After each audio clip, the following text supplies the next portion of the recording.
Em nome do Pai, do Filho e do Espírito Santo. Amém. Caros irmãos e irmãs, no nosso último programa nós começamos a falar sobre as tentações de Jesus.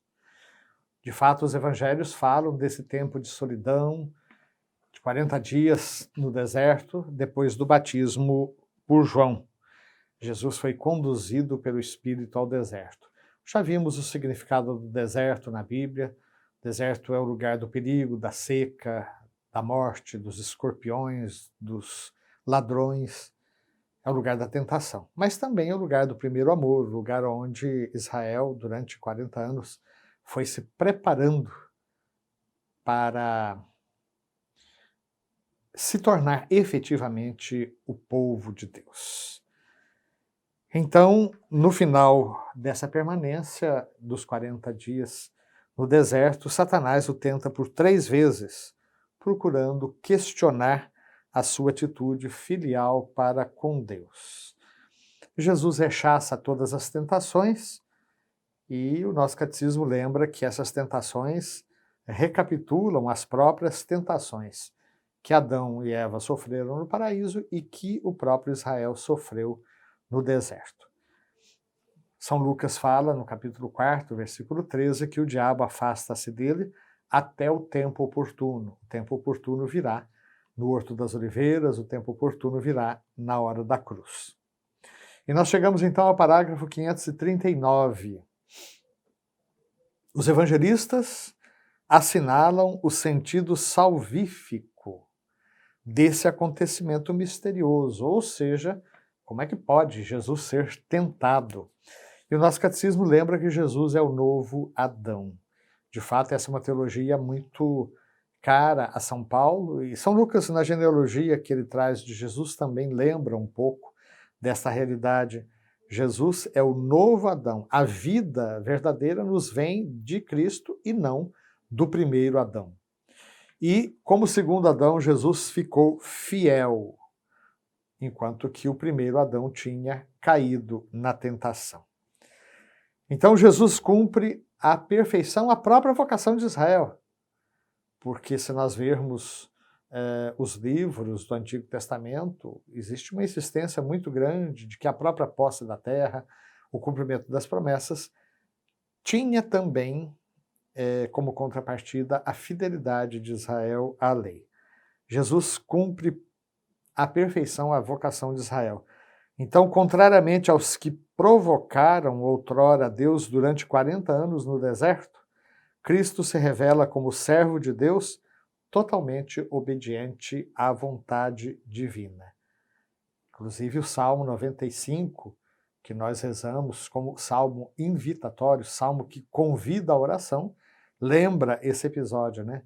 40 anos desgostou-me aquela raça, e eu disse, não entrarão no lugar do meu repouso.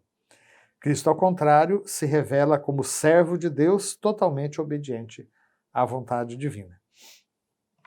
Nisso, vemos que Jesus vence o diabo. É São Bernardo que fala, ele foi tentado justamente para nos mostrar que é possível vencer a tentação. Jesus experimentou as tentações no nosso lugar.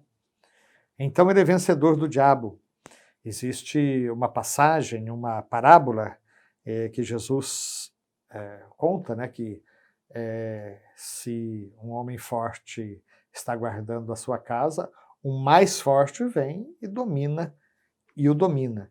Jesus, então, é aquele que amarrou o homem forte para tomar-lhe a presa. A vitória de Jesus sobre o tentador no deserto antecipa a vitória da paixão, obediência suprema do seu amor filial ao Pai.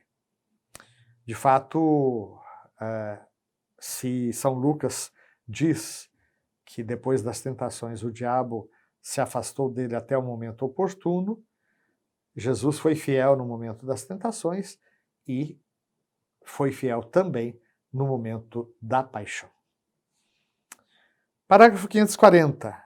A tentação de Jesus manifesta a maneira que o Filho de Deus tem de ser Messias.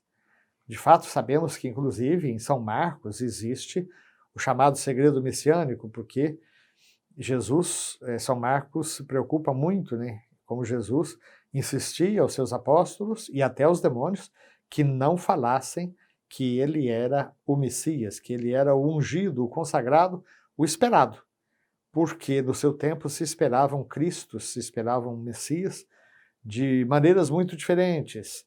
Um Messias guerreiro que fosse expulsar os invasores, no caso aí os romanos, né? Unindo o povo, conclamando o povo às armas, ou então um Messias mais ligado ao templo, mais ligado ao cumprimento das leis de Moisés. E Jesus vem mostrar que o seu messianismo é muito diferente.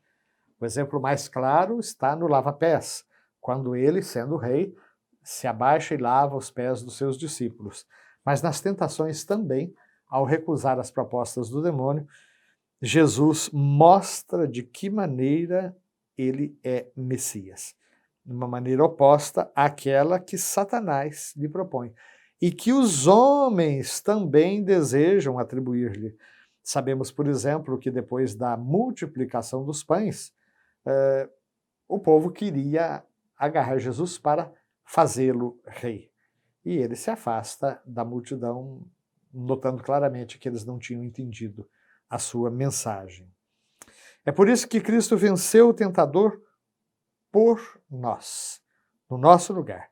E aí o Catecismo traz uma citação muito interessante da carta aos Hebreus, capítulo 4, versículo 15, que diz assim: de fato, não temos um sumo sacerdote incapaz de se compadecer de nossas fraquezas, pois ele mesmo foi provado em tudo à nossa semelhança, sem, todavia, pecar. Ou seja, Jesus sabe o peso da tentação. Particularmente no Horto das Oliveiras, ele conheceu profundamente o que pode significar o peso da tentação. Pai, afasta de mim esse cálice. A tentação era justamente de abandonar o projeto de salvação.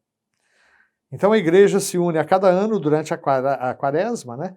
Ela se une durante 40 dias, lembrando o mistério de Jesus no deserto. E assim nós chegamos ao parágrafo 541, que vai começar um novo conjunto de reflexões. Falamos sobre a tentação de Jesus, agora o Catecismo vai falar sobre o reino de Deus. Sabemos que a pregação do reino de Deus, o anúncio do reino de Deus, está no cerne da pregação de Jesus. Inclusive, na quarta-feira santa, né, nós sabemos que, na quarta-feira de cinzas, melhor dizendo, na quarta-feira de cinzas, nós sabemos como nos é lembrado que Jesus, ele anuncia o reino de Deus, uma vez que uma das fórmulas que a gente usa na imposição de cinzas é convertei-vos e crede no Evangelho. Na realidade, os evangelistas trazem a passagem um pouquinho maior. Convertei-vos e crede no Evangelho. O reino de Deus está próximo. Então, este é, para São Marcos, por exemplo, o resumo da pregação de Jesus.